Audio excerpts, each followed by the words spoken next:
Oke teman-teman semua, nah sekarang kita akan bahas mengenai pengungkit. Nah, jadi sebelumnya kita udah mengerjakan gitu ya, bagaimana sistem, bagaimana cara kerja pesawat sederhana untuk bidang miring dan katrol di bab sebelumnya. Nah, sekarang kita akan membahas mengenai pesawat sederhana yang belum kesentuh, yaitu pengungkit. Nah, jadi pengungkit itu memiliki dua lengan dan satu titik tumpu. Nah, jadi ingat bahwa ada 3 jenis pengungkit, yaitu pengungkit pertama itu titik tumpu, di sini ada beban dan kuasa. Di mana di sini ada satu titik tumpu di sini dan juga ada dua lengan menuju ke beban itu dari titik tumpu. Dan juga ada pengungkit jenis kedua di mana titik tumpunya itu berada di sini ada beban dan ini ada kuasanya. Dan juga ada pengungkit jenis ketiga di mana titik tumpunya di sini dan kuasanya itu di sini, bebannya itu di sini. Nah, sekarang kita akan menganalisis untuk ketiga jenis pengungkit ini. Nah, pertama, untuk jenis pertama. Nah, jenis pertama itu bentuknya itu seperti ini. Jadi kalau misalkan di sini kuasanya itu memberi gaya F2, maka bebannya itu akan merasakan gaya F1 ke atas gitu ya. Jadi kalau kuasa memberi beban ke bawah, maka memberi gaya ke bawah, maka beban itu akan diberi gaya ke atas. Kok bisa kayak gitu? Nah, jadi misalkan di sini jarak antara lengan gitu ya, lengan L2 itu adalah jarak antara titik tumpu ke kuasa, dan juga L1 itu adalah jarak dari titik tumpu ke beban. Nah, kalau misalkan kuasa ini memberi gaya sampai bergerak ke sini, maka di sini itu bergerak sejauh delta X2 dan beban itu bergerak sejauh delta X1. Nah, di sini juga L1 dan L2 ini adalah lengan beban dan ini adalah lengan dari kuasanya. Misalkan di sini sudut theta. Nah, di sini sudut yang berseberangan itu pasti sama ya nilainya, theta juga.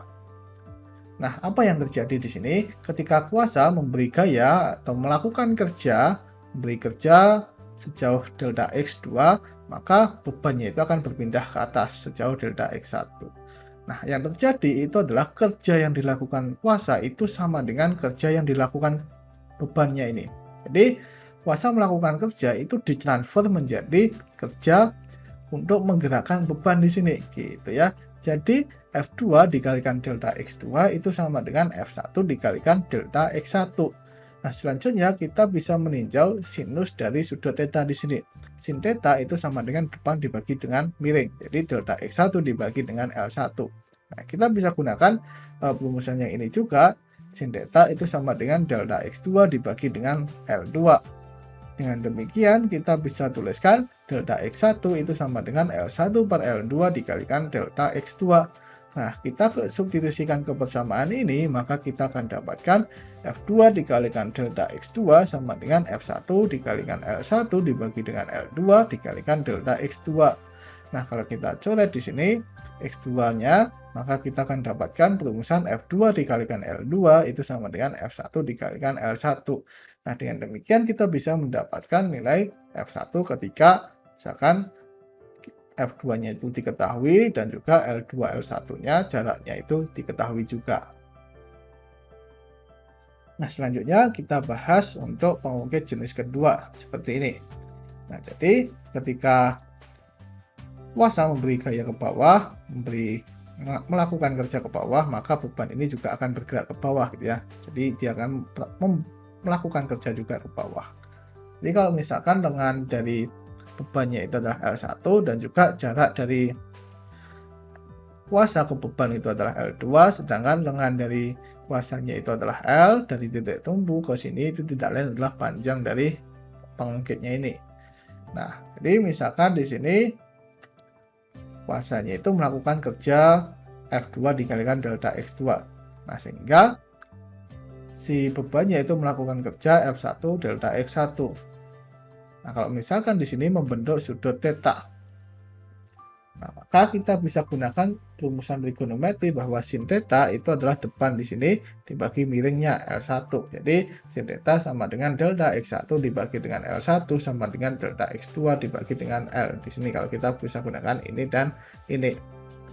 Nah, dengan demikian, delta X1 sama dengan L1 per L dikalikan delta X2. Nah, ingat bahwa kerja yang dilakukan kuasa itu akan ditransfer untuk kerja yang untuk melakukan kerja ke bendanya itu. Jadi, F1 delta X1 itu akan sama dengan F2 dikalikan delta X2. Kita bisa substitusikan nilai dari delta X1, maka kita akan dapatkan F1 dikalikan L1 dibagi dengan L, delta X2 ditambah sama dengan F2 delta X2. Dengan demikian, F1 L1 itu sama dengan F2 L. Jadi, persamaannya itu sedikit berbeda. Nah, selanjutnya untuk pengungkit jenis ketiga seperti ini. Jadi, kuasanya itu berada di sini, bebannya itu di sini. Jadi, ketika kuasa itu memberi gaya ke sini atau melakukan kerja, maka bebannya itu juga akan melakukan kerja juga. Jadi, misalkan di sini lengan kuasanya itu adalah L2 dan juga jarak beban dari kuasa itu adalah L1 dan juga lengan dari bebannya itu adalah L yang tidak lain adalah panjang dari pengungkitnya. Nah, di sini ternyata kuasa itu melakukan kerja sejauh delta X2 dan juga bebannya itu sejauh delta X1. Kalau misalkan sudut yang dibentuk di sini dari pengungkit titik awalnya ke titik akhir itu adalah theta, maka kita bisa gunakan perumusan trigonometri bahwa sin theta itu adalah depan dibagi dengan miring di sini, delta X2 dibagi dengan L2 dan sama dengan depannya yang di sini dibagi dengan miringnya itu delta X1 dibagi dengan L. Nah, dengan demikian delta X1 itu sama dengan L dibagi dengan L2 dikalikan delta X2. Nah, ingat bahwa kerja yang dilakukan kuasa itu akan transfer menjadi kerja untuk bebannya, yaitu F1 delta X1 itu sama dengan F2 delta X2.